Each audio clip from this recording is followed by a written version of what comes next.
ओम नमः शिवाय। प्यारे भक्तों, आप सभी का स्वागत है आपके अपने चैनल कहानी सुनो में।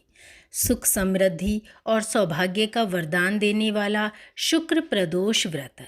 आज हम सुनेंगे शुक्र प्रदोष व्रत की कथा। हर माह आने वाला प्रदोष व्रत भगवान शिव की कृपा पाने का सबसे बड़ा दिन होता है। शुक्रवार को पड़ने वाले व्रत को शुक्र प्रदोष व्रत कहते हैं। इस दिन किए जाने वाले प्रदोष व्रत से सुख समृद्धि और सौभाग्य का वरदान मिलता है। प्रदोष व्रत की पूजा शाम के समय प्रदोष काल में ही की जाती है। यह प्रदोष सूर्यास्त से लगभग 1 घंटा पहले का समय होता है, जो कि प्रदोष काल कहलाता है। शुक्र प्रदोष व्रत की कथा। एक नगर में 3 मित्र रहते थे, राजकुमार, ब्राह्मण कुमार और तीसरा धनिक पुत्र। राजकुमार और ब्राह्मण कुमार विवाहित थे। धनिक पुत्र का भी विवाह हो गया था, लेकिन गौना शेष था। एक दिन तीनों मित्र स्त्रियों की चर्चा कर रहे थे। ब्राह्मण कुमार ने स्त्रियों की प्रशंसा करते हुए कहा, नारीहीन घर भूतों का डेरा है। धनिक पुत्र ने यह सुना तो तुरंत ही उसने अपनी पत्नी को लाने का निश्चय कर लिया।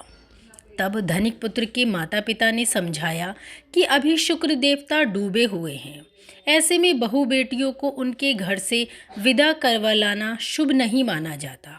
लेकिन धनिक पुत्र ने एक नहीं सुनी और ससुराल पहुंच गया। ससुराल में भी उसे मनाने की कोशिश की गई, लेकिन वो जिद पर अड़ा रहा और कन्या के माता पिता को उनकी विदाई करनी पड़ी। विदाई के बाद पति पत्नी शहर से निकले ही थे कि बैलगाड़ी का पहिया निकल गया और बैल की टांग टूट गई। दोनों को चोट लगी, लेकिन फिर भी वो चलते रहे। कुछ दूर जाने पर उनका पाला डाकुओं से पड़ा, जो उनका धन लूटकर ले गए। दोनों घर पहुँचे। वहाँ धनिक पुत्र को सांप ने डस लिया। उसके पिता ने वैद्य को बुलाया तो वैद्य ने बताया कि वो 3 दिन में मर जाएगा। जब ब्राह्मण कुमार को यह खबर मिली तो वह धनिक पुत्र के घर पहुंचा और उसके माता पिता को शुक्र प्रदोष व्रत करने की सलाह दी और कहा कि इसे पत्नी सहित वापस ससुराल भेज दो। धनिक ने ब्राह्मण कुमार की बात मानी और ससुराल पहुंच गया, जहां उसकी हालत ठीक होती गई। यानी शुक्र प्रदोष के महात्म्य से सभी घोर कष्ट दूर हो गए। इस दिन कथा सुने अथवा सुनाएं तथा कथा समाप्ति के बाद हवन सामग्री मिलाकर 11, 21 या 108 बार ओम ह्रीं क्लीं नमः शिवाय स्वाहा इस मंत्र की आहुति दें। उसके बाद शिवजी की आरती तथा प्रसाद वितरित करें।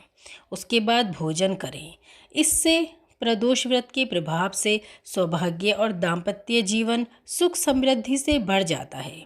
यही कारण है कि आज के प्रदोष व्रत का काफ़ी खास माना जाता है। शुक्रवार के दिन पड़ने वाले इस प्रदोष व्रत से सुख समृद्धि घर आती है और वैवाहिक जीवन की खुशियाँ बनी रहती हैं।